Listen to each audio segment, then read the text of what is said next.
Նախ բավականին կարճ տևեց ձեր եւ պատգամավոր Արեգնաց Մանուկյանի հետ հանդիպումը, ինչ խոսեցիք, ինչ։ Հանդիպումը ոչ միայն կարճ էր, այլ նաեւ բովանդազուրկ, ըստ էության միայն ֆորմալ կողմը պահպանվեց հանդիպման եւ տիկին Մանուկյան ըստ էության փորձեց ինձ վիրավորել, նախ ինձ համար անհասկանալի էր, թե ինչի նա չցանկացավ, որպեսզի լրատվամիջոցները ասաց, որ ինքը չի ուզում քաղաքական շոուների մասնակցել եւ ինքը քաղաքական այդ կարգի վիրավորական արտահայտություն, որը ես անկեղծ ասած ոչ մի կերպ չեմ կարողանում հասկանալ, առավելևս նախկինում լրագրող աշխատած մարդու կողմից, որովհետեւ ես նաեւ իրեն ասացի, ինձ ստացվում է, որ ինքը իր մասնագիտական գործունեությունը համարել է քաղաքական շոու, բայց իմ ընկալումներում հրապարակային գործունեությունը եւ հանրային ծառայողի եւ նաեւ մասնագիտական պարտականությունների կատարումը ուղղակի շոուի տեսքով մեկնաբանելը դա վիրավորանք է ողջ լրագրողական հանրությանը եւ նաեւ իրեն իր կարգավիճակի բերումով, այսինքն նա հրաժարվեց ուղղակի շոու չունենալու այդ մեկնաբանությամբ, ինչը որ չափազանց տարօրինակ էր։ Ինչպես է վիրավորել։ Նո, ասում է, օրինակ ասում էր, որ ես ինչ-որ պատվեր եմ կատարում, որ ես ում եմ այստեղ ներկայացնում, ինչ պատվեր եմ կատարում, որը որ ինձ համար անընդունել էր եւ ես իրեն դիտողություն արեցի այդ կարգի գնահատականների համար, որովհետեւ ես որպես քաղաքացի եմ եւ ներկայացնում եմ իմ մոտեցումները որպես քաղաքացի եւ նման ենթադրյալ մտածածին եւ զրպարտություն պարունակող որակումները անտակտ են եւ անընդունելի եւ ես դա փոխանցեցի տիկին Մանուկյանին։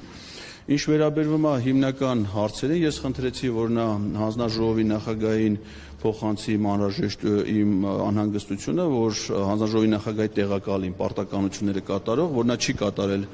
դատանի որոշումը, մարդու իրավունքների եւ հանրային հարցերի հանձնաժողովում իմ հասցեին նրա հնչեցրած վիրավորական եւ զրպարտիչ արտահայտությունների համար դատանը վերջնական ուժի մեջ մտրած վճիռ ունի, որ նա պետք է ներողություն խնդրի ինձնից եւ փոխհատուցում տա։ Մինչ օրս նա դատանի վճիռը չի կատարել, հարկադիր կատարման ծառայությունը նրա նկատմամբ արդեն վարույթ է նախաձեռնել, բայց տիկին Մանուկյանը հրաժարվեց, որպեսզի այդ անհանգստությունը փոխանցի Ռուստամ Բաքոյանին, հավանաբար չուզելով նրան լրացուցիչ անհանգստություն պատճառել։ Նա ասում է, որ ինքը չի շփվում պատգամավոր, բայց ինձ չի հետաքրքրում իրանց։ Ես անձնական խնդրանքներով չեմ ուզում, որ նա շփվի, ես ասում եմ, որպես հանձնաժողովի առաջիկա նիստում այդ հարցը բարձրացրեց, որ հանձնաժողովը ընդհանրեն ղեկավարում է մի մարդ, որը բացի դրանից, որ անհարգալից վերաբերմունք է ցուցաբերել քաղաքացու նկատմամբ, չի կատարում նաև դատանի օրինական ուժի մեջ մտած վճիռը։ Եվ պարզվում է, որ դա չի անհանգստացնում տիկին Մանուկյանը եւ ինքը չի ուզում այդ հարցը բարձրացնել, այն էլ այն դեպքում, երբ որ այս ընդունելությունը, այս ձևաչափով դա տիկին Մանուկյանի հետ չէր ընդունելություն, այլ հանձնաժողովի ներկայացուցիչ չի, այսինքն սա հանձնաժողովի ընդունելությունն է եւ տրամաբանական է, ասում է, ես փոստատար չեմ, ես այս ձևակերպումներ տալի, բայց սա ես չեմ մտածել, որ ինքը փոստատարը կամ այդ առաքելությունը փոստատարի ֆունկցիա դա ընդհանրապես հենց ընդունելության նպատակն է, որ քաղաքացիների բարձրացնած հարցերը հանձնաժողովում դառնան քննարկման առարկա, առավելևս երբ որ դրանք անհատական անձնական բնույթի խնդիրներ եւ հարցեր չեն։ Նույնը վերաբերում էր նաեւ անվստահության գործընթացի հետ կապված, տիկին Մանուկյանն ասաց, որ իր դիրքորոշումը չի տարբերվում Հայաստան խմբակցության մայիսի 2-ի հայտարարությամբ արտահայտված դիրքորոշմանը, ինչը որ ինձ համար նույնպես անընդունելի էր, որովհետև իմ պարզաբանող այն տեղեկություններին, որ անվստահության գործընթացում ըստ ազգային ժողովի կանոնակարգ սահմանադրական օրենքի նախատեսված չի խմբակցության դիրքորոշում, այդ հարցերը յուրաքանչյուր պատգամավոր ինքն է իր իրավասության շրջանակներում որոշում կատարում, նա հրաժարվեց որևէ պատասխան տալուց, ասել է, որ ինքը որևէ դիրքորոշում չունի։ Ընդհանուր առմամբ ասեմ, շատ տհաճ տպավորություն ստացա իր կեցվածքից, իր պահվածքից, իր մոտեցումներից, շատ տհաճ հանդիպում էր, դրա համար ես անկեղծ ասած չուզեցել, որ այն հնարավոր է, որովհետև բոլոր հարցերին խուսափողական